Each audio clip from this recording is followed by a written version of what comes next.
উদ্বোধনের আগে রঙিন আলোয় সাজিয়ে তোলা হয়েছে কলকাতা হাইকোর্টের জলপাইগুড়ি সার্কিট বেঞ্চের নতুন ভবন।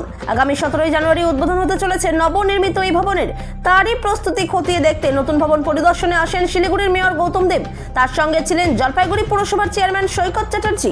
ভবনের পরিকাঠামো ও নিরাপত্তা ব্যবস্থা সহ বিভিন্ন বিষয় খতিয়ে দেখেন তারা। প্রশাসনের পক্ষ থেকে জানানো হয়েছে উদ্বোধনী অনুষ্ঠানের সব রকম প্রস্তুতি প্রায় শেষের পথে।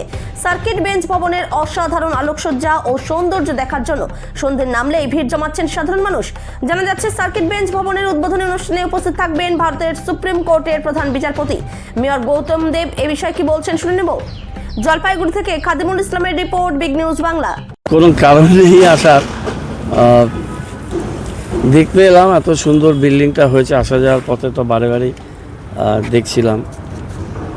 দুদিন পরেই এটা ফর্মালি ইনোগ্রেশন হবে। এত সুন্দর একটা গথিক স্ট্রাকচারের মধ্যে তৈরি হয়েছে। লিগ্যাল ফ্র্যাটার্নিটির আমিও একজন সদস্য। সন্ধ্যাবেলায় লাইটিংয়ের পরে দেখতে আরও অসাধারণ লাগছে, তাই এটা একটু দেখার জন্য আসলাম। সিএম কটায় ঢুকবেন 17 তারিখ? হ্যাঁ, এগুলো নিয়ে আমি এখন কিছু বলবো না। এটা আপনারা জানেন, অফিসিয়াল প্রোগ্রাম যেমন আছে তেমনি আছে। দিনক্ষণ তো চূড়ান্ত 17 তারিখ। আমি তো ওইখানটা এসেছি, যা দেখতে গেলাম বিল্ডিংটা, এগুলো তো সবাই জানে। সেটা নিয়ে আমি আমার কিছু বলাটা ঠিক না। প্রশাসনিক নিয়মদের সঙ্গে তো বৈঠক করলেন, কি বিষয় নিয়ে আলোচনা হলো? কার্যিক কথাবার্তা হলো, কিছু হয়নি। জলপাইগুড়ির ক্ষেত্রে আর্থসামাজিক পরিবর্তনের ক্ষেত্রে সার্কিট বেঞ্চ কতটা ভূমিকা রাখবে, কি মনে করছেন? একটা প্রথম কথা হচ্ছে যে একটা খুব বড় ব্যাপার হবে যে হাইকোর্ট টাউন জলপাইগুড়ি হলো, এবং ফাইনালি তো আমরা যদি দূরের দিকে তাকাই, এখানে তো এখন যে 12+1 13 জন জাজেস including chief justice, honourable chief justice জায়গা হচ্ছে, বসার অ্যারেঞ্জমেন্ট আছে। তো এরপরে আরও বাড়বে এটা ভবিষ্যতে, এবং এটা তো নিশ্চিতভাবেই যে টেরিটোরিয়াল জুরিসডিকশান সেটাও ভবিষ্যতে নিশ্চয়ই আরও বাড়বে।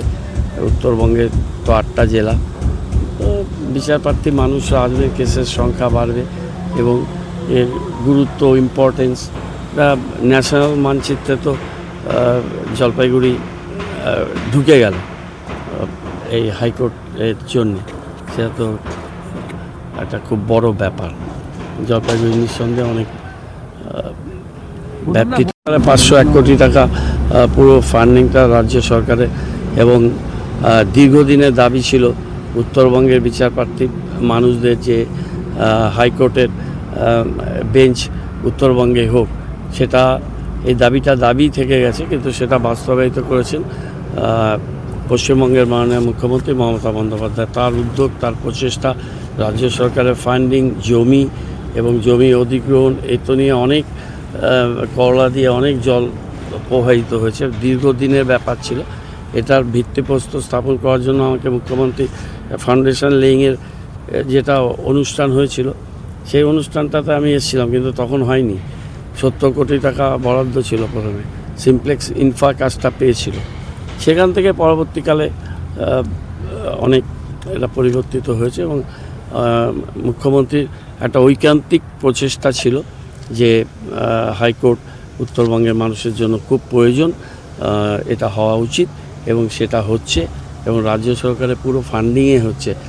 আর এত সুন্দর বিল্ডিং, এটা তো রাজ্য সরকার নিশ্চয়ই জুডিশিয়ারির সাথে তাদের পরামর্শ অনুযায়ী হয়েছে, কিন্তু কাজটা, ডিজাইন, ড্রয়িং, এর সমস্ত কিছু নির্মাণ, এটা একটা অসাধারণ একটা নিদর্শন, শৈল্পিক নিদর্শন হিসাবেও এটা অসাধারণ হয়েছে। টেকনিক্যাল ব্যাপার আছে, এগুলো নিয়ে আমি কিছু বলবো না। 2 দিন পরে এখানে চিফ জাস্টিস অফ ইন্ডিয়া আসবেন, মহামান্য।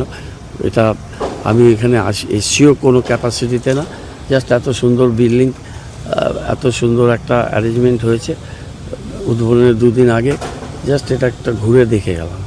অস্থায়ী বেঞ্চ যখন হয়েছিল তখনও আপনি বারবার এসেছিলেন, রাজ্য সরকারের তরফ থেকে এসেছিলেন। আজকে তখন আমি মন্ত্রী ছিলাম, তখন আমার উপরে কিছু স্পেসিফিক দায়িত্ব ছিল, সেই দায়িত্বটা তখন পালন করেছি, এবং আমার মনে হয়েছিল যে 600 কিলোমিটার দূরে কলকাতা যাওয়ার থেকে শিলিগুড়ি জলপাইগুড়ি 45 কিলোমিটারের এই ব্যবধানটা না থাকলেই ভালো, এবং একটা দীর্ঘ ফিউড ছিল দুটো শহরের মধ্যে, সেটাকে মুছে দেওয়ার একটা প্রচেষ্টা নিয়েছিলাম উত্তরবঙ্গ মন্ত্রী হিসাবে। এটা আমার কাজ ছিল, সেই কাজটা আমি করার চেষ্টা করেছি।